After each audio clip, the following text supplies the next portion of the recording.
हाँ, मधुरती वृद्धता थोड़ा आगे से रुकिए, होने पर प्रेम कहलाती है। नेक्स्ट है क्वेश्चन नंबर 5। प्रेम से लेकर भाव तक सभी एक ही वस्तु की क्रम में उन्नति है कैसे? शालू दीदी।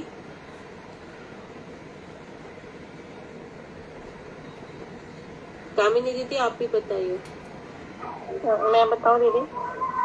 हाँ बता दीजिए। प्रेम क्रमश अपना माधुर्य प्रकाश कर स्नेह मान प्रेम राग अनुराग और भाव रूप में धारण करता है। जिस प्रकार इसका पूरा ये बताना है। क्या क्या पूरा?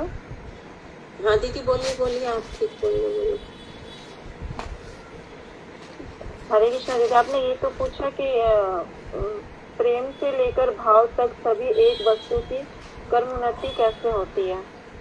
हाँ जी। प्रेम क्रम अपना माधुर्य प्रकाश कर स्नेह मान प्रणय राग अनुराग और भाव रूप धारण करता है। जिस प्रकार छुदंड गायत्र बीज छुरस गुड़ खंड, जैसे दीदी ने बताया था, इतना तो नहीं, दीदी ने बोला था जैसे कि गुड़ है, खंड है, शक्कर है, मतलब गन्ने का जूस के बारे में बता रहे थे। फिर उससे भी ऊपर, हाँ उससे भी ऊपर है सीतो पल का रूप धारण करता है। उसी प्रकार रति भी क्रमश प्रेम स्नेह मान प्रेम राग अनुराग एवं भाव रूप धारण करती है और भी गाड़ी होती जाती है। और अच्छा गाड़ी अब क्वेश्चन ये एक बहुत आसान है। फीलिंग से बचा 6 है। भाव शब्द का तात्पर्य डैश से है।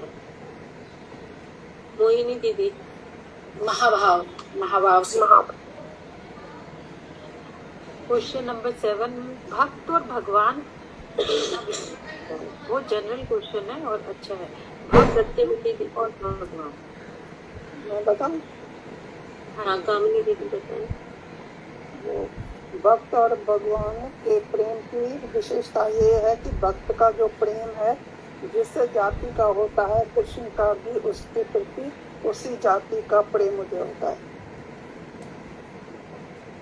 इसका तात्पर्य विस्तार से बोलो।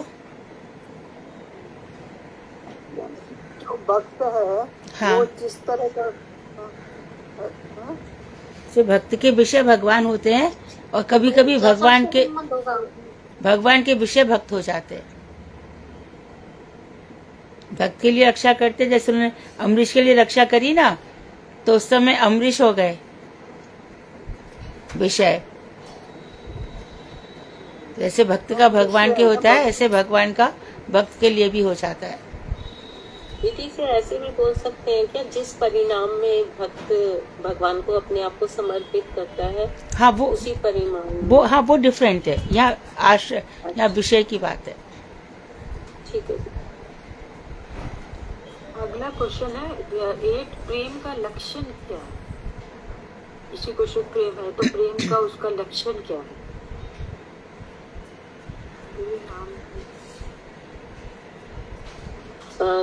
कामिनी दीदी। प्रेम का लक्षण यही है कि हम जो भी मतलब है कृष्ण के अर्पण करें, यानी कृष्ण ही हमारा सब कुछ है और कृष्ण ही हमारी रक्षा करेगा और कृष्ण के ऊपर पूरा विश्वास और निश्चय होना चाहिए प्रेम का।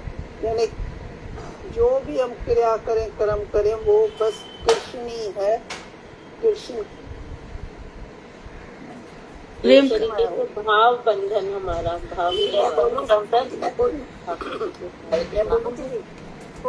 हाँ जी बोलिए दीदी। इसमें है ना मधुर रस में जब वो व्यक्ति के बीच में ध्वंस भी हो जाता है तो ये होता भी है। वो मतलब उनका भाव बंधन कम नहीं होता। क्या कितना भी मगर तभी भी उनका प्रेम बना रहता है। ध्वंस का कारण उपस्थित होने पर भी ध्वंस नहीं होता प्रेम का, उसको प्रेम कहते हैं। मतलब प्रेम होता है। प्रेम कितने प्रकार का होता है उनके विषय में बताएं। सत्यवती दीदी। सपना दीदी। प्रेम 3 प्रकार का होता है। प्रेम प्रौढ़, मध्य एवं प्रौढ़, मध्य, मंद, भिन्न से 3 प्रकार का होता है। प्रौढ़ होता है, मध्य होता है, मंद होता है। ठीक है दीदी। प्रेम किस अवस्था में स्नेह कहलाता है? प्रेम कौन सी अवस्था हो जाती है जब वो स्नेह में कन्वर्ट हो जाता है? मतलब किस अवस्था में स्नेह कहलाता है? पराकाष्ठा प्राप्त होकर जो प्रेम चित्त की दीपन लक्षण प्राप्त हो एवं हृदय को द्रवित कर दे, वही प्रेम स्नेह कहलाता है। जी, तो पराकाष्ठा प्राप्त। को- अगला है स्नेह की एक परिभाषा याद रख लो। स्नेह से स्निग्ध बना। स्नेह तो कहते हैं ना चिकना, एकदम तेल, उसकी त्वचा स्निग्ध है, स्मूथ है ना। तो ये प्रेम है जो द्रवीभूत हो जाता है तब वो स्नेह कहलाएगा। इसी से नेह बना। इसी को कभी कभी तेल भी कहते हैं। बिल्कुल एकदम द्रवीभूत हो जाता है, प्रेम ही प्रेम हृदय में रह जाता है, वो स्नेह होता है।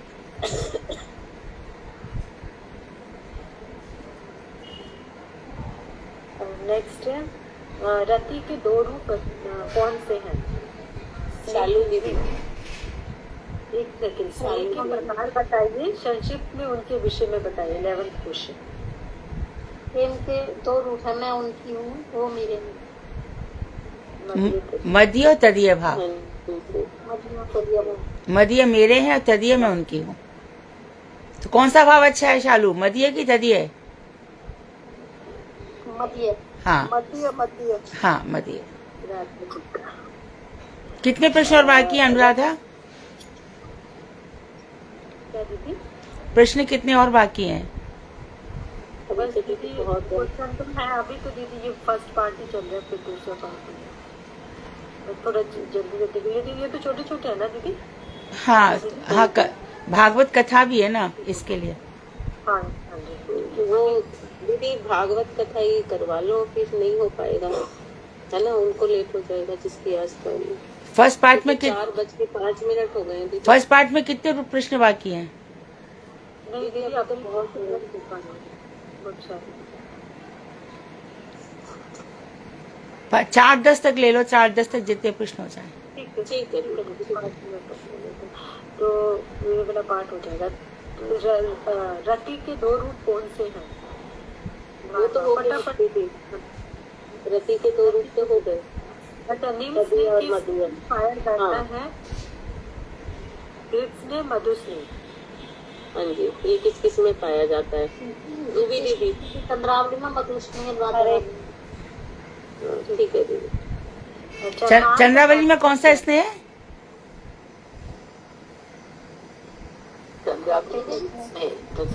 स्नेह। हाँ चंद्रावली में। हाँ, और राधा जी में मधु स्नेह। मान का तात्पर्य क्या है? क्वेश्चन नंबर 14 है। कामिनी दीदी। कामिनी दीदी। हरे कृष्णा दीदी, मैं बोली। हरे हाँ बोलो दीदी हेमा दीदी। बोलो दीदी हेमा दीदी। उत्कृष्ट स्नेह तदाच्छिन्न यानी बाम्य एवं कौटिल्य यानी कुटिलता से युक्त होने पर मान होता है। ठीक है।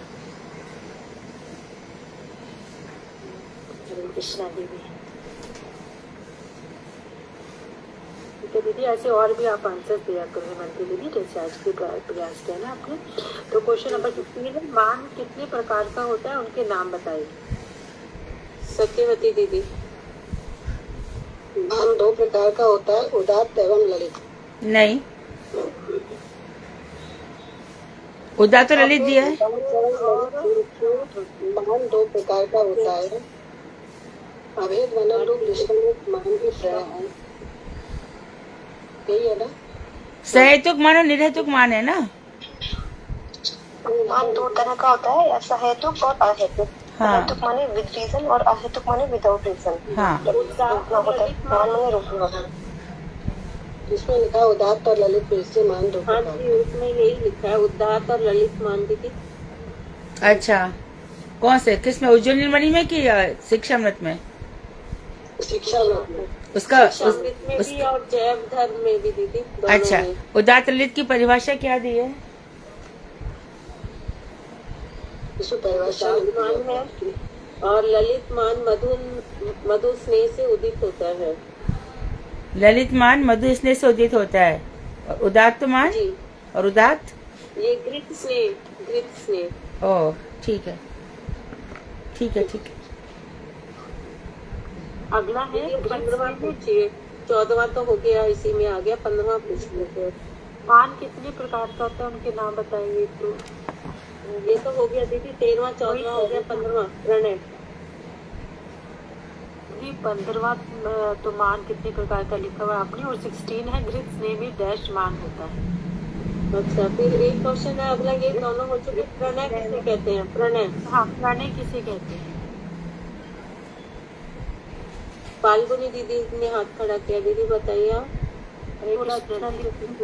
हरे कृष्णा दीदी, मैं बोलूं? दीदी फाल्गुनी दीदी का हाथ खड़ा हुआ है, 1 सेकंड जरा दे दीजिए। दीदी अनम्यूट करिए अपने आप को, फाल्गुनी दीदी। हरे कृष्ण दीदी। हाँ दीदी। दंडवत प्रणाम दीदी। प्रणय के उत्कर्ष में अत्यंत दुख एवं अत्यंत सुख रूप से जो प्रतीत होता है वही राग है, और नीलिमा एवं रक्तिमा भेद से राग 2 प्रकार का होता है। प्रणय अस्थायी मधुर भाव, 33 व्यभिचारी भाव और हास्य की 7 रस एक साथ मिलकर 41 भावांतर है। हाँ, अगला भी क्वेश्चन होगा तो बस अगला पढ़िए।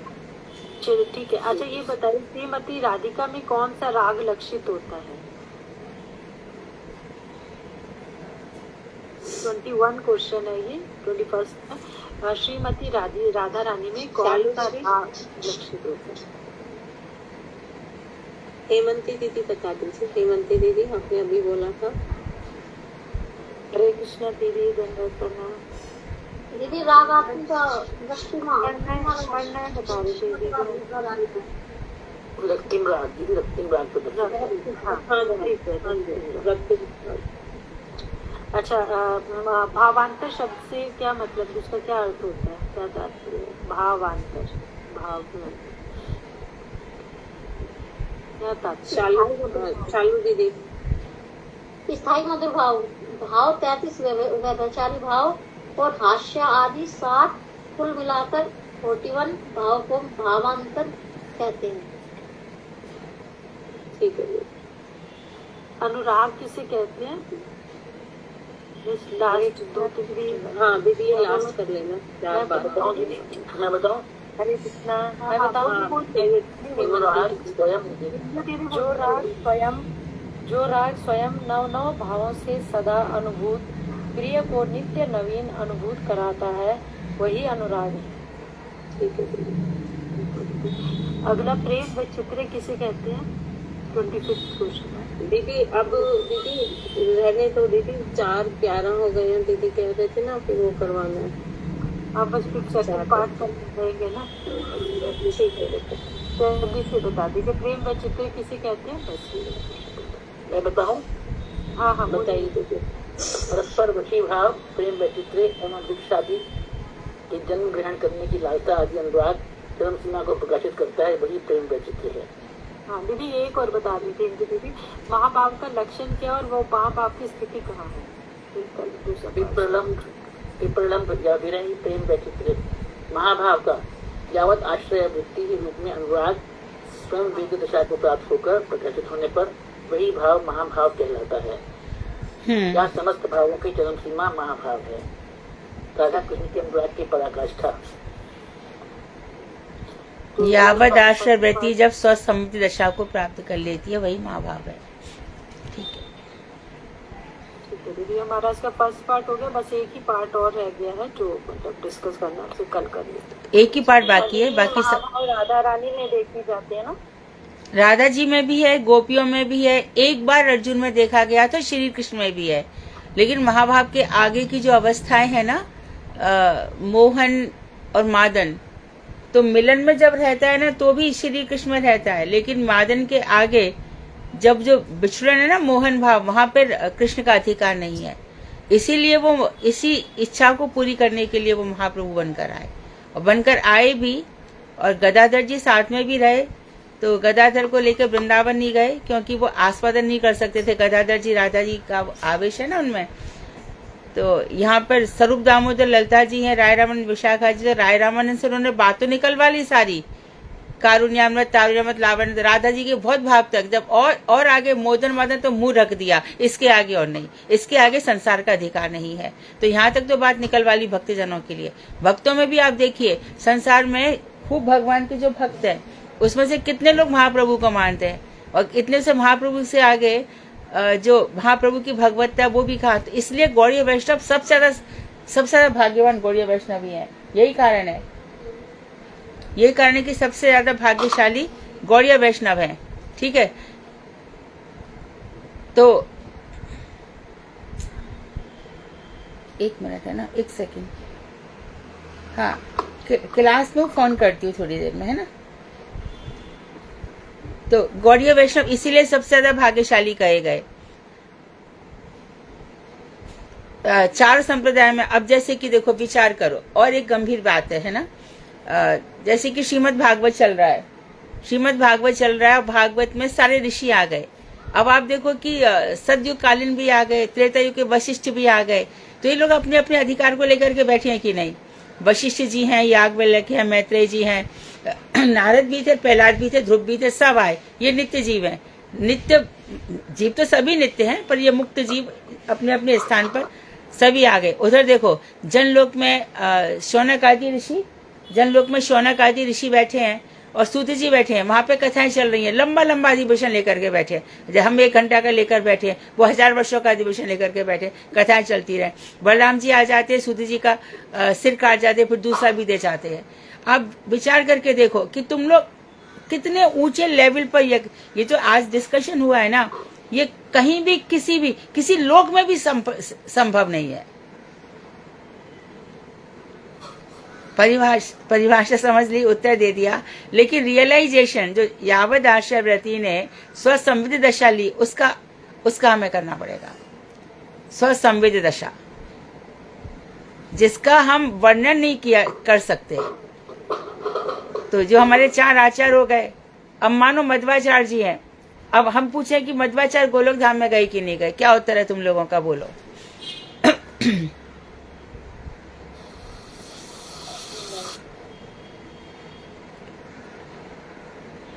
रामानुजाचार्य गए कि नहीं गए, वल्लभाचार्य जी गए कि नहीं गए, सुखदेव गोस्वामी की क्या स्थिति है। तो गए। हाँ, ये सब प्रश्न है, ये मन में आने चाहिए। जैसे जैसे भजन करते जाओगे ना, तो स्थिति और अधिकार लेवल बढ़ता चला जाएगा। तुम लोगों ने अंतिम लेवल तक, अभी तो किलकिंचित भाव वगैरह हो रहा है, अंतिम लेवल तक बात करिए। तो श्रीमन महाप्रभु जो महाभाव लेकर के उसका आस्वादन करने आए, आस्वादन किया, खूब रोए, और गंभीरा में बिखर के राधा कैसे, क्या मेरे को देख के राधा को लगता है खूब, तो भी कर पाए क्या? राधा जी के भाव को कहाँ तक पहुँच पाएंगे? और हम लोग राधा जी को कितना साधारण लेते हैं, जागतिक स्त्री पुरुष के रूप में ले लेते हैं, है ना। संसार में ऐसे लोग हैं ना, उनके लिए कुंभी बाग नरक भी कुछ भी नहीं है। ऐसे लोग जो ऐसे विचार करते हैं, अब उन समझ से, अरे राधा का नाम मुँह से निकल तो रहा है, कृष्ण का नाम मुँह से निकल तो रहा है, कथा हो तो रही है, बोल तो रहे, ऐसे फिर हम लोग ऐसे ही सोचने लग जाते हैं। किसी की भी कथा को, किसी की, अरे ऐसा नहीं होता। उनके लिए स्पेशल नरक बना दिया जाता है जो भगवान की भगवत्ता में पुष्य चिन्ह करते हैं। स्वसमझ दशा है। हाँ, यहाँ पे जो बताया कि परिचारिका दूती जो बताया, हाँ, तो दीदी इसमें बताया कि लवंग मंजरी भानुमती, तो दीदी लवंग मंजरी सनातन गोस्वामी को बोला जाएगा या? हाँ है ना, सनातन गोस्वामी है ना। लवंग मंजरी सनातन गोस्वामी बनकर आई। अच्छा, हाँ, तो इसमें ये ग्रंथ में मतलब उन्हीं को बोला जा रहा है, लवंग मंजरी। हाँ, वही उनको बोला ही नहीं जा रहा है। लवंग मंजरी का पूरा जो ग्रुप है, उनमें यूथ में कई लवंग मंजरी हो सकती है, उनके पूरे यूथ का नाम भी हो सकता है। तो सनातन गोस्वामी तो है ही वो, लवंग मंजरी सनातन गोस्वामी के रूप में आई, ऐसा कहना ठीक है। ठीक है, आज का टॉपिक क्या है? एक मिनट दीदी, महाभाव के जो लक्षण है दीदी, ये एक बार डिस्कस कर लोगे? हाँ बोलो ना। दीदी, महाभाव के लक्षण मेरे समझ में ये आए कि निमेष मात्र के वियोग में असहिष्णुता होना, और श्री कृष्ण मिलन के सुख में भी दुख की अनुभूति होना। दुख की नहीं, सुख में दुख की मत करो, विरह की अनुभूति होना, भावी विरह की अनुभूति। हाँ, वियोग की, हाँ, विरह की अनुभूति, हाँ, और वियोग की आशंका से खिन्नता, हाँ ये है, और सर्व विस्मरण, सब कुछ भूल जाना। हाँ, कृष्ण को। ठीक है, ठीक है। दीदी, वो जो ब्राह्मण गीत में है, जो जैसे मतलब कृष्ण राधा जी के पास है, फिर भी उनको लग रहा है कि वो वाली कहाँ भ्रमर गीत में कहाँ थे कृष्ण राधा जी के पास? वो तो भ्रमर जो इधर उधर घूम रहा है, तो राधा जी को लग रहा है कि कृष्ण ही ये भ्रमर बनकर आए हैं, कृष्ण थोड़ी थे। भ्रमर गीत को समझो, जो भौरा आया है षटपदी, तो उनको लग रहा है राधा जी को कि कृष्ण ही भ्रमर बनकर आया है, कृष्ण ही भ्रमर बनकर आए हैं। तभी तो कहते हैं मधुप की तब बंधो माम स्पृशांग्रीम सपत्न्या, हे कपटी के बंधु मेरे पैरों को मत छू। आपके ऑटो पर लाली लगी हुई है। क्या लगी हुई है? और से आए हो। आपके ऑटो पे जो लाली लगी हुई है, तो आप कहीं और से आए हो, किसी और को पहली बात सुनो शालू, उसके होठ तो है नहीं, भ्रमर की मूछें है और लालिमा नहीं है। वहां पर मथुरा की स्त्रियों का कुमकुम राग लगा है, ऐसा वर्णन है। ये तो दीदी जब उद्धव जी आए थे तब वो देख रहे थे, तभी का है ना दीदी, ये जब वो आया था, वो जब, हाँ मथुरा से आए हैं। हाँ दीदी, जब राजा रानी की शादी हुई थी, हो गई थी मतलब अभिमन्यु जी से, तो उनकी दीदी एज कितनी होगी राधा रानी की? इन लोगों की एज नहीं होती, ये नित्य किशोरी है। 16 साल की। 16 वर्षीय पहुंची भी नहीं राधा जी, 14 वर्ष की है, 14 वर्ष कुछ महीने, उससे आगे वो कभी नहीं जाते। कृष्ण 16 वर्ष से ऊपर कभी नहीं जाते। हरे कृष्णा दीदी, मध्वाचार्य जी धाम गए कि नहीं, आप बता रहे थे दीदी? हम तो डिस्कस कर रहे हैं अभी, ये टॉपिक डिस्कशन का है, ये डिस्कस के ये सब भाव जब आएंगे ना, भक्ति खूब करोगे गहराई से, तब बहुत सारी चीजें आएंगी कि अधिकार की बात आएगी। तुम लोग पहले हमें बता दो, जो होता है ना प्रश्न की हमें आंसर मिल जाए, कुछ उसमें रहेगा नहीं दिमाग में। अभी तक हमने कितना डिस्कस किया, कुछ स्थिर रहता है क्या दिमाग में? भजन का जब बल बढ़ेगा ना, जब भजन का चित्त बल बढ़ेगा, तब बहुत चीजें आएंगी। मेरा अभिप्राय भजन बढ़ाने से है।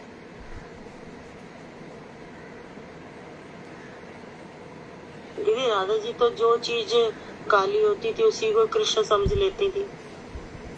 नहीं, उनका ये था कि कृष्ण इतने काले हैं तो मेरे हृदय को, इसलिए उन्होंने कहा था कि कोई भी काली चीज का यहाँ पे प्रवेश नहीं होगा। पर काली को कृष्ण समझ लेते, ऐसा नहीं है।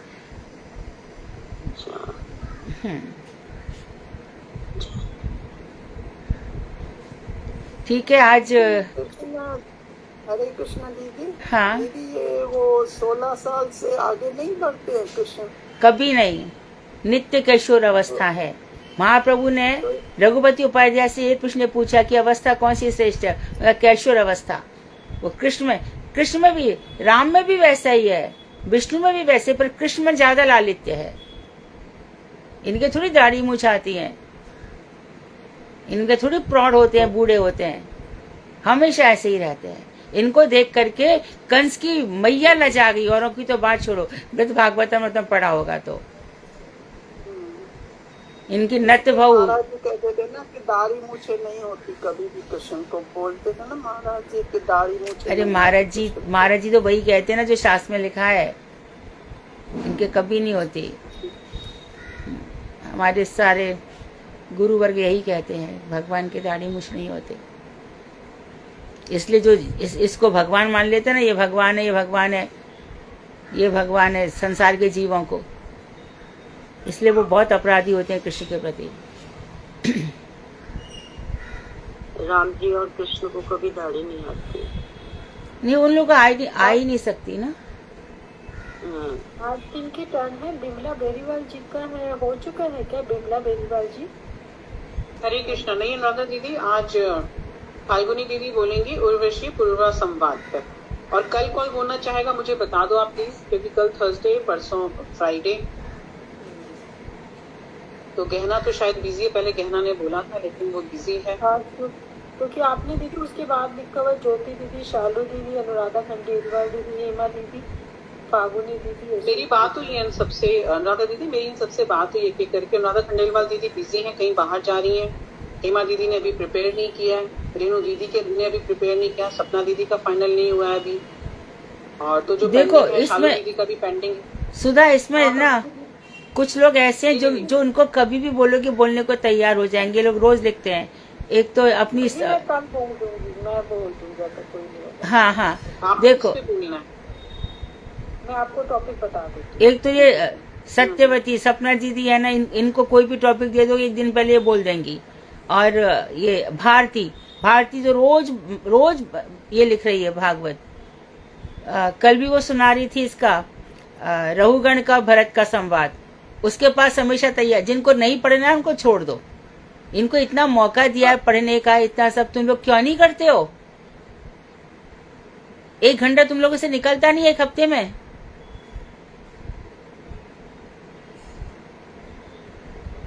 पढ़ के तो देखो, थोड़ा खोल के तो देखो।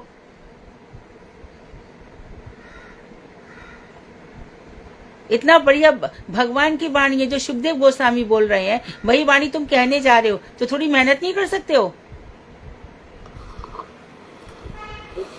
ऐसा मौका फिर आएगा दोबारा? जीवन में इतना सुयोग मिल रहा है। श्रीमद् भागवत जैसा ग्रंथ जो भगवान का स्वरूप है, शाब्दिक अवतार है, वो समझ में नहीं आता कि हमें पढ़ लेना चाहिए, कर लेना चाहिए।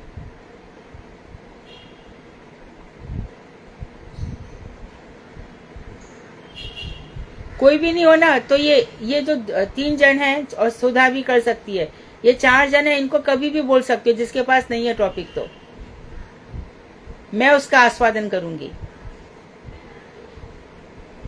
दीदी मैं भी बोल सकती हूँ, मगर मुझे इतना समझ नहीं आता। अगर आप मुझे टॉपिक दे दोगे तो मैं तैयारी कर सकती हूँ। ठीक है, मैं भी बोलना चाहूंगी। मैं भी टॉपिक लेती हूँ, मैं भी तैयार करूँ। इंदु जी आप भी बोलिए ना। हाँ मैं बोलूंगी ना, मैं भी बाहर गई हुई थी ना, अब मैं तैयारी करके हाँ, आपको मैं आपको अभी मैंने इससे आपका नंबर नहीं था, मैंने अनुराग से कल नंबर लिया है आपका, तो मैं बात करूंगी आपसे। मुझे भी दे देना दीदी साथ में, तो ये टॉपिक दे दो, मैं तैयार करूंगी अच्छा से। हाँ वही श्रीमद् भागवत जैसा ग्रंथ है, उसमें प्रवेश करने को मिल रहा है। भागवत थी नहीं, गुरुदेव वाली दूसरी वाली भागवत थी। आपने करना गुरुदेव में तो तैयार करना है, इसलिए मैं नहीं कर पाई। हाँ गुरुदेव वाली मंगा लो। मेरे पास है गुरुदेव की, यहाँ पर है ना, वहाँ पे नहीं थी ऑस्ट्रेलिया में। हाँ हाँ हाँ हाँ हाँ ठीक है, हाँ ठीक है ठीक है। मैं टॉपिक चलाती हूँ, कोई अच्छा सा दे दो मेरे को, मैं बनाती हूँ। हाँ हाँ हाँ, वहाँ पे शुरू से पढ़ते जाओगे। बहुत कल इतना अच्छा लग रहा था। देखो रहुगण पालकी पे जा रहा है और भरत जी उसकी पालकी को खींच रहे हैं। उन दोनों में जो वार्तालाप होता है, कितना सुंदर वार्तालाप है। आप उसको तैयार करो इंदु जी। अरे दीदी इस पे तो 1 मिनट, दीदी इस पे तो उन्होंने बोल चुकी है अनुराधा खंडेलवाल दीदी ने। नहीं वो पूरा नहीं बोली अच्छे से। सुबह दीदी मुझे आपको टॉपिक दे दो ना, जो सुबह दीदी आप दे दो, मैं उस पर तैयार करूंगी। बस कोशिश करने में मैं ढूंढ लूंगी अपने आप। मधु दीदी देंगी, इंदु दीदी मैं तो नहीं दे सकती, वही बताएंगी। प्रिय व्रत आप बताइए।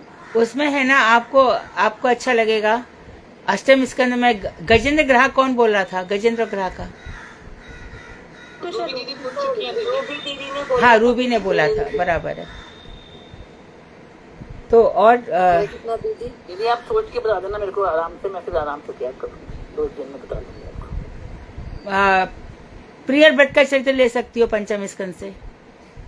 दीदी मुझे भी अजामिल का बता देना, कब बोलना मैं बोल दूंगी। दीदी किससे हो रहा? सुधा तो रोज ही पूछ रही है ना, बता दी क्यों नहीं उसको? हाँ बताइए उषा दीदी, आप कब बोल सकते हो? आप अगर तैयार है तो आप कल बोल दो। हाँ दीदी कोई बात नहीं, मैं कल बोल दूंगी, क्योंकि दीदी पहले तो मैं बहुत ज्यादा बीमार हो गई थी। अरे वो तो आप रोज बता दो बीमारी की बात, तो बोलने की बात करो खाली। दीदी मैं कल बोल दूंगी, बस बात खत्म। हाँ जी उषा दीदी आप कल कर लीजिए। आज फाल्गुनी दीदी करेंगी, फिर परसों फ्राइडे को कौन करेगा? दीदी आपने मुझे क्या टॉपिक दिया अभी क्या बोला? प्रिय व्रत चरित्र पंचम स्कंध में। प्रेयर ब्रिज का चाहिए तो बोलो।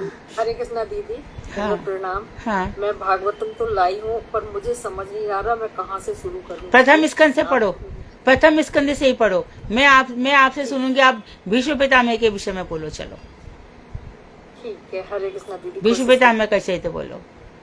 ठीक, हरे उसी को पढ़ो, जीवन में उसी को आश्रय बना लो। देखो जीवन में कितना अमृत आता है।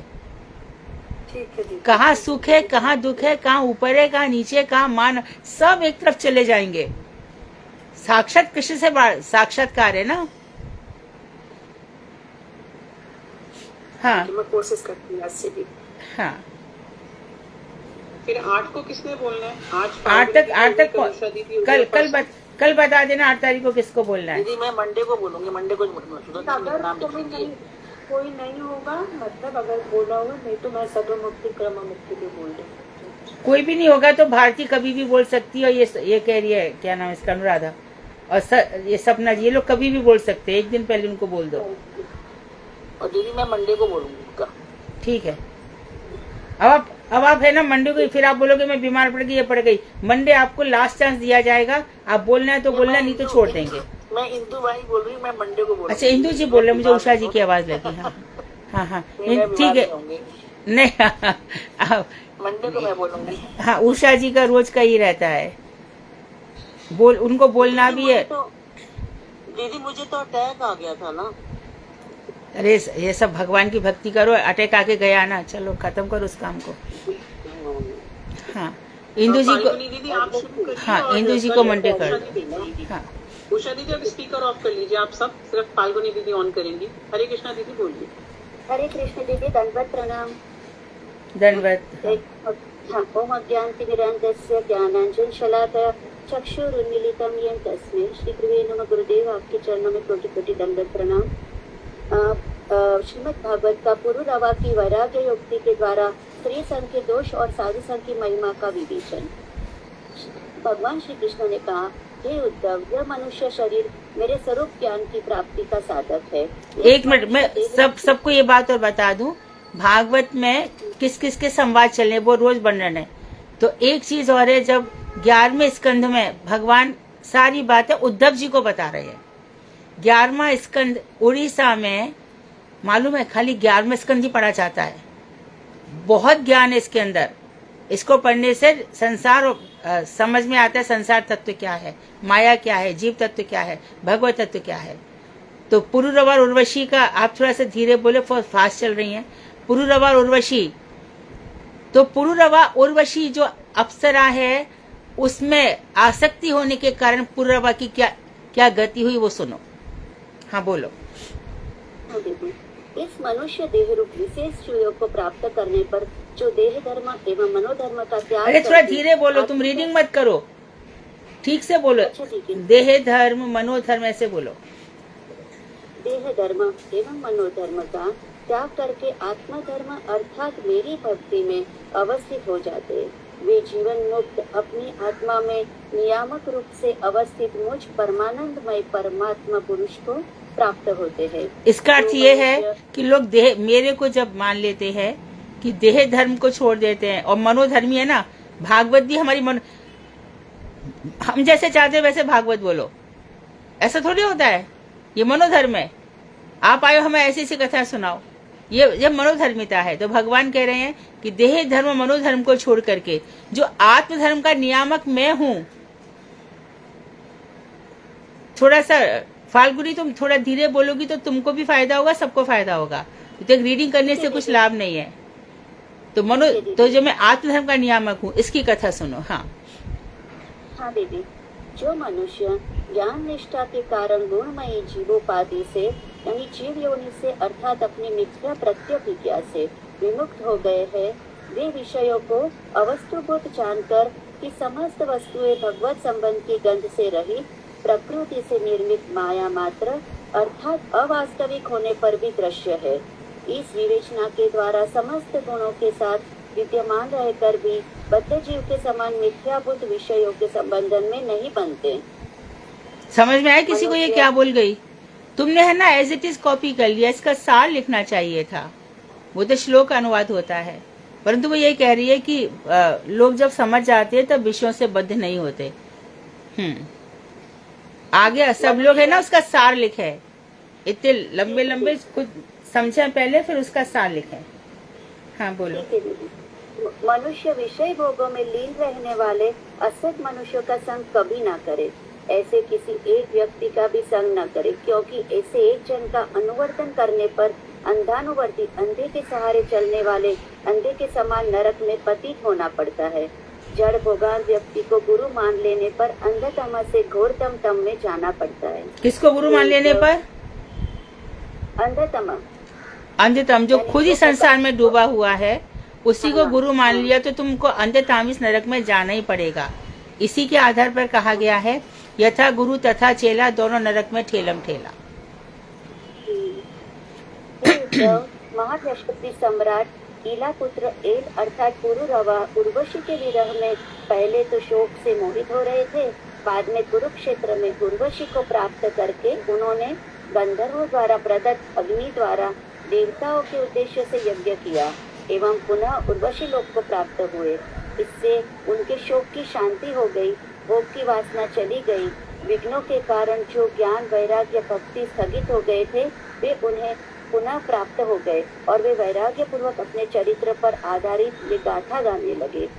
जब उर्वशी सम्राट पुरुरवा को छोड़कर अपने लोक में जा रही थी, उस समय उसके विरह में पुरुरवा अत्यंत व्याकुल हो गए और नग्न होकर, देवी निष्ठुर हृदय, इस घोर दुसमय में ठहर जा, तू जा कहाँ रही है, मेरे प्राण ही हर ले जा रही है। इस प्रकार उन्मत्त की भांति विलाप करते हुए उसके पीछे पीछे दौड़ने लगे। एक ही स्थान पर साथ रहते हुए उर्वशी ने उनका चित्त हरण कर लिया था। वे क्षुद्र काम्य विषयों का निरंतर उपभोग कर रहे थे, परंतु उन्हें तृप्ति नहीं हो रही थी। इस तरह बहुत वर्षों की रात्रियां आई और चली गई, किंतु उन्हें इस आवागमन का कुछ पता ही नहीं चला। पुरुरवा ने कहा, अहो मेरी कैसी मूर्खता है, मेरे मोह का विस्तार तो देखो। उर्वशी के द्वारा प्रणय पूर्वक मेरे कंठ को ऐसा आलिंगन बद्ध कर लिया गया कि इतने समय तक मेरा चित्त काम कलुषित ही रहा।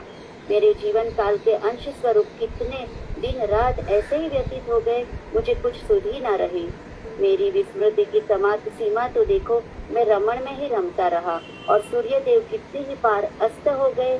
निद्रा के बाद उठा, सूर्य उदित भी हुए, किंतु मैं तो पुनः निद्रा में लीन हो गया। सूर्य असूर्य कुछ न जान सका। कितने दिन कितने वर्ष ऐसे ही चले गए। उर्वशी ने मेरा संपूर्ण विवेक हर लिया। हाय हाय, उसके द्वारा वंचित होकर मैंने कितना समय नष्ट कर डाला। भावोदय होने पर साधन सिद्ध भक्तों का अव्यर्थ कालत्व धर्म देखा जाता है। समझ गए? साधन, जो साधन भक्त हैं, जब वो भाव अवस्था में आ जाते हैं तो उनका पहला अवस्था क्या हो जाती है? अव्यर्थ कालत्व।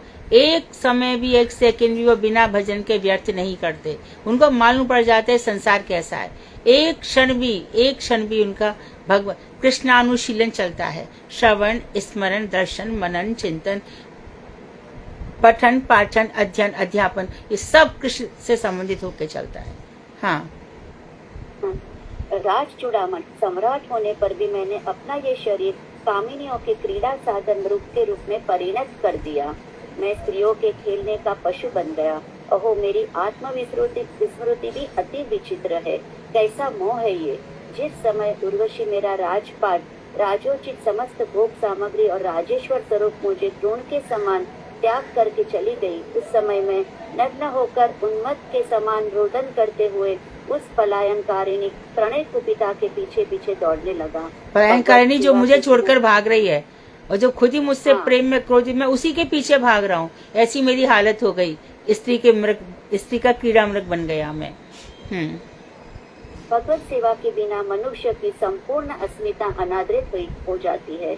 भगवत सेवा के बिना मनुष्य की अस्मिता अनादृत हो जाती का क्या अर्थ है? यानी कि उसका खुद का कोई वो अस्तित्व ही नहीं रहता। जो मनुष्य का अस्तित्व है वो अनादर का पात्र हो जाता है। यदि भगवान की सेवा नहीं है और हम जी रहे हैं तो हम अपमानित जीवन जी रहे हैं, इस लोक में भी और परलोक में भी। मैं सार्वभौम नरपति, वह मेरा प्रभाव कहाँ चला गया? मेरा तेज और मेरा ऐश्वर्य अब कहाँ रहे? इन सब की तो मुझ में संभावना ही नहीं है। क्योंकि मैं तो गर्दभी के पद से ताड़ित गदर्भ के समान उर्वशी के गमन काल में उसका पीछा करता रहा। गर्दभ या गर्दभ जैसे कि एक गधी है ना, हाँ, फीमेल गधे डोंकी, की दुलत्ती। जैसे गधा को दुलत्ती मारती है ऐसी उर्वशी की दुलत्तियां खाता रहा। जिसका मन स्त्री द्वारा अपहरण कर लिया गया है, उसके विद्या, हित, अहित, विवेक, साधन जानित तपस्या, संन्यास, शास्त्र श्रवण, निर्जनवास एवं मौन इत्यादि सद्गुणों का क्या लाभ? श्री कृष्ण को कांत मानने वाली परम मुक्त गोपियों की चेष्टा के अनुगमन से जीव का मनोधर्म कामनाओं से कलुषित नहीं होता। मुझे निखिल मनुष्यों का प्रभुत्व प्राप्त है। मैं चक्रवर्ती सम्राट हूँ, परंतु स्त्रियों ने मुझे गधे एवं बैल के समान वशीभूत कर लिया है। मैं हूँ तो स्वार्थ विषय में अनभिज्ञ और स्वयं में पंडित अभिमान कर बैठा हूँ। मुझ जैसे मूर्ख को धिक्कार है। काम किंकर अवस्था नितांत निंदनीय एवं घृण्य है। मैं वर्षों तक उर्वशी के अधरामृत का पान करता रहा, किंतु मेरे चित्त में उत्पन्न काम शांत नहीं हुआ, क्रमशः अधिक बढ़ता गया। जैसे अग्नि बार बार आहुति प्राप्त करके तृप्त नहीं होती, अधिक बढ़ती जाती है। इस लोक में आत्माराम मनुष्य के उपास्य भगवान अधोक्षज श्री हरि के अतिरिक्त दूसरा कोई भी इस पुंश्चली के द्वारा अपयत मेरे चित्त की रक्षा करने में समर्थ नहीं है। अतः मैं अब से परमेश्वर श्री हरि की ही आराधना करूंगा। यज्ञ आदि कर्मों से देवताओं की आराधना करके मैंने दुखों को ही प्राप्त किया। सुन लो फिर से, यज्ञ आदि कर्मों को करके मैंने देवताओं की आराधना करके मात्र दुख ही प्राप्त किए। हाँ, उर्वशी ने यथार्थ सुक्त वचनों के द्वारा मुझे मेरे हित तत्व के विषय में समझाया भी था। हे पुरुरवा, तुम विरह में संतप्त मत हो। इंद्रिय रूपी वृक्ष तुम्हें खा जाएंगे। स्त्रियों पर विश्वास नहीं करना चाहिए, क्योंकि इनका हृदय साला वृक्ष के समान नए नए पुरुषों को ढूंढता रहता है। परंतु अजितेंद्रिय दुर्मति ग्रस्त मेरे चित्त से महामोह दूर ही नहीं हुआ। भगवान श्री कृष्ण ही एकमात्र भोक्ता है और उनकी गोपियां जीवों की एकमात्र गुरु है। जब तक यह उपलब्धि नहीं होती, तब तक जीव की दुर्मति शुद्ध नहीं होती।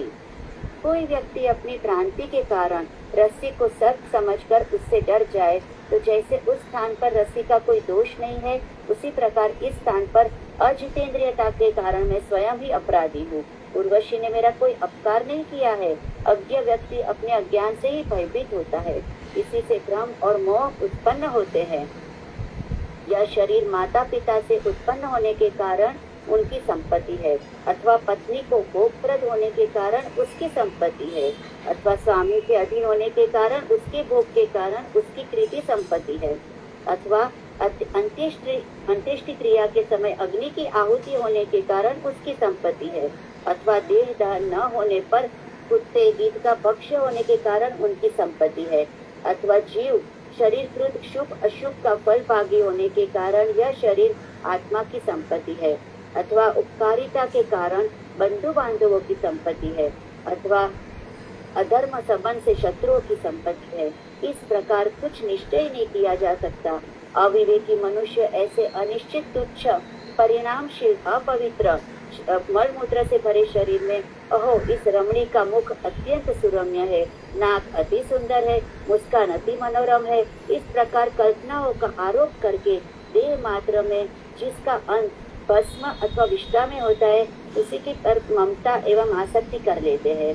पुरुरवा कह रहे हैं, मेरे जैसे अहंकार विमूढ़ात्मा अनित्य संबंध में प्रतिष्ठित हो जाते हैं।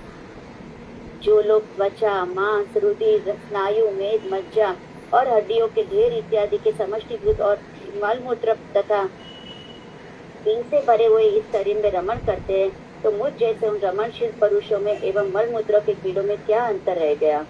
विवेकी पुरुष इन सब पर विचार करके स्त्रियों और स्त्री लंपट पुरुषों का संग किसी भी प्रकार से ना करे। स्त्री आदि विषय और चक्षु आदि इंद्रियों के संयोग से ही मन में विकार होता है, अन्यथा वह चंचल नहीं होता। एक स्त्री अथवा स्त्रीण मनुष्य के साथ किसी भी प्रकार से वाणी, कान तथा मन आदि इंद्रियों का संग नहीं करना चाहिए। न तो उनसे बात करे, न उनकी बात सुने, यहाँ तक कि उसे देखे भी नहीं, क्योंकि कामादि षड्वर्ग पंडितों के लिए भी विश्वास योग्य नहीं है। स्थिर बुद्धि वाले ज्ञानियों की जब ऐसी दुर्दशा हो सकती है, तो मेरे जैसे यथेच्छाचारी, अन्याभिलाषी एवं चंचलमती मनोधर्मी अज्ञ जीव के विषय में कहना ही क्या है। भगवान श्री कृष्ण ने कहा, राज राजेश्वर पुरुरवा ने इस प्रकार सुंदर उद्गारों का प्रकृष्ट रूप से गान करते हुए उर्वशी लोक का परित्याग कर दिया। वे अपने हृदय में अंतर्यामी स्वरूप मेरा अनुभव करने लगे। मेरे प्रेमास्पद स्वरूप का ज्ञान होने के कारण वे मोह से निवृत्त हो गए और उन्होंने परम शांति प्राप्त की। एक विवेकशील मनुष्यों को दूसर का परित्याग करके साधुओं का संग करना चाहिए, क्योंकि साधु ही अपने नित्य मंगलकारी उद्देश्यों से मन की घोर आसक्ति को दूर कर सकते हैं। सुकृत इति देवता शास्त्र ज्ञान आदि में ऐसी सामर्थ्य नहीं है। साधु कैसे होते हैं तो सुनो। साधु अपने संगी का आत्यंतिक मंगल करते हैं।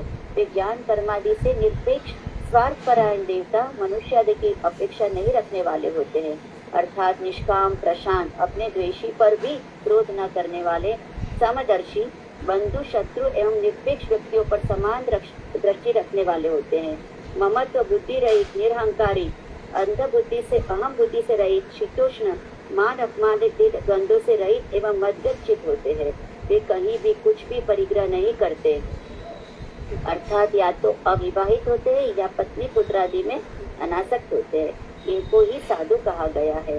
हे महाभाग उद्धव, उन महासौभाग्यवान साधुओं के बीच सर्वदा मेरी लीला कथाओं का कीर्तन हुआ करता है और उन लीला कथाओं के सेवन करने वाले मनुष्यों के सारे पाप नष्ट हो जाते हैं, उनका परम मंगल होता है। मत परायण जो व्यक्ति आदर और श्रद्धा के साथ साधुओं के मुख से निस्तृत मेरी लीला कथाओं का श्रवण करते हैं, गान करते हैं और अनुमोदन करते हैं, वे निश्चय ही मेरी भक्ति प्राप्त करते हैं। जो संत पुरुष अचिंत्य अनंत गुणों के आश्रय चिदानंदमय केवल अनुभव तथा विशुद्ध आत्मा पर ब्रह्म स्वरूप मेरी भक्ति प्राप्त कर लेते हैं, उन साधु पुरुषों के लिए कुछ भी प्राप्त करना शेष नहीं रहता। वास्तव वस्तु का कैंकर्य वर्णन दासत्व स्वीकार करना ही सौभाग्य का परिचय है। अन्न जिस प्रकार प्राणियों का जीवन स्वरूप है, उसी प्रकार मैं भी आर्थ प्राणियों का आश्रय स्वरूप हूँ। जिस प्रकार अन्न के बिना प्राण नहीं रह सकते, उसी प्रकार साधुओं के बिना भक्ति सिद्ध नहीं होती। जिस प्रकार अनाथ एवं दीन दुखियों में मैं आश्रय हूँ, उसी प्रकार भक्ति प्रार्थियों के रक्षक साधुगण है। धर्म जिस प्रकार काल पाश से भयभीत लोगों का परलोक में वित्त स्वरूप अर्थात रक्षक है, उसी प्रकार संसार पतनशील एवं भजन मार्ग में काम क्रोध आदि दस्युओं के पास से भयभीत मनुष्यों के लिए साधु ही भक्ति पक्ष के रक्षक है। सूर्यदेव सम्यक उदित होने पर भी केवल बाह्य नेत्र को ही प्रकाश देते हैं, जबकि साधु मनुष्यों के आंतरिक ज्ञान चक्षु को प्रकाशित कर देते हैं, नवधा भक्ति का दान करते हैं। भक्ति पथ पर चलने वाले मनुष्यों के लिए साधु ही देवता, बांधव, आत्मा एवं इष्ट देव स्वरूप है। संतों के रूप में मैं ही विद्यमान रहता हूँ। इस प्रकार महाराज पुरुरवा को उर्वशी लोक की स्पृहा न रही। सत्संग के कारण वे मुक्त होकर आत्मारामता को प्राप्त हो गए तथा स्वच्छंद रूप से पृथ्वी पर विचरण करने लगे। उर्वशी लोक से निवृत्त होकर वे पृथ्वी पर चले आए थे। शरीरधारी होने पर भी मुक्त जीवों एवं बद्ध जीवों में साम्य नहीं है। एक सिद्धि को प्राप्त कर चुका है और दूसरा चंचल मन का किंकर अर्थात सांसारिक सुख और वित्त आदि का भिक्षुक है। इति श्रीमद् भागवत के 11 स्कंद के श्लोकानुवाद समाप्त। हरे कृष्ण। 11 स्कंद का कौन सा अध्याय है? 26वां अध्याय दीदी। हाँ 26वां अध्याय। देखो तुमने प्रयास अच्छा किया, बहुत अच्छा किया, लेकिन तुम कम समय में ज्यादा बोलने के चक्कर में, टॉपिक इतना अच्छा था, साधु संघ क्या है, टॉपिक इतना अच्छा। जो भागवत में एक तो 5 गीत है, एक 11 गीत है, 11 एक पिंगला गीत है, इसमें ये एक इसको कहते हैं एल गीत, इसका नाम क्या है एल गीत। इसी को तुमने शायद 2 दिन पढ़ रही थी तुम, परंतु थोड़ा धीरे धीरे समझ के पढ़ती ना तो इसका वैशिष्ट और भी बढ़ जाता है ना दीदी। नेक्स्ट टाइम मैं प्रयास पूरा करूंगी। हाँ कि ऐसे पढ़ो, तुमने मेहनत करी है, इतना संकलन किया है, इतना अच्छे से किया है। प्रयास ये रहना चाहिए कि थोड़ा धीरे बोलो जिससे कि समझ में आए, है ना। तुम एक टॉपिक ये ले लेती कि साधु संघ की क्या महिमा, वो एक दिन सुना देती, और एक दिन पुरुरवा को उर्वशी के साथ रहने से क्या क्या मन में वैराग्य आया। तो पुरुरवा पहले उर्वशी के यहाँ चला गया, उर्वशी का स्मरण कर करके उर्वशी लोक में चला गया। बाद में जब उसको वैराग हुआ है कि फिर पृथ्वी पर आया है, और पृथ्वी पर आकर के इसने क्या किया है, आत्मारामता को प्राप्त हुआ, अर्थात इसने भगवान का भजन किया है। तो श्री कृष्ण जिस विषय को बता रहे हैं कि इस संसार में जिससे भी आसक्ति होगी, मोह होगा, तुम उसी दशा को प्राप्त हो जाओगे। जैसे कि कीट होता है, कीड़ा जिसका चिंतन करता है वैसे ही बन जाता है। तो जो लोग श्री कृष्ण का चिंतन करेंगे तो कृष्णमयी हो जाएंगे। तो आज बहुत समय हो गया है। हाँ, अच्छे से बोलो बताओ। हाँ, अच्छी तरीके से, अच्छा तुम्हारा प्रयास था, बहुत बढ़िया किया तुमने। और ये देखो, ये हम क्यों बोलते हैं कि नारायण गोसाई महाराज की भागवत पढ़ो, समझ में आया? हाँ दीदी, जरूर से, बहुत अच्छी थी, बहुत अच्छा एक्सप्लेनेशन। कहीं भी ऐसा एक्सप्रेशन किधर भी नहीं है। इसमें चक्रवर्ती ठाकुर के विचार है, प्रभुपाद जी के विचार है, जीव गोस्वामी के विचार है, सनातन गोस्वामी के विचार है। पढ़ भी रहे हैं हम और श्रेष्ठ चीज भी नहीं मिल रही। इस बात का ध्यान रखिए, है ना। तो जो लोग बोलेंगे इसी में से कलेक्शन करना है, फिर देखो कितना, आप एक शब्द भी, एक लाइन भी आपको लगेगा नहीं कि मैं इसको छोड़ के आगे बढ़ूं। हर लाइन में अमृत भरा पड़ा है। ठीक है। वांछा कल्पतरुवैश्य कृपा सिंधु बेवचा पतितानां पावनेभ्यो वैष्णवेभ्यो नमो नमः। हरे कृष्णा, धन्यवाद पंडित जी। हाँ, धन्यवाद। हरे कृष्ण दीदी।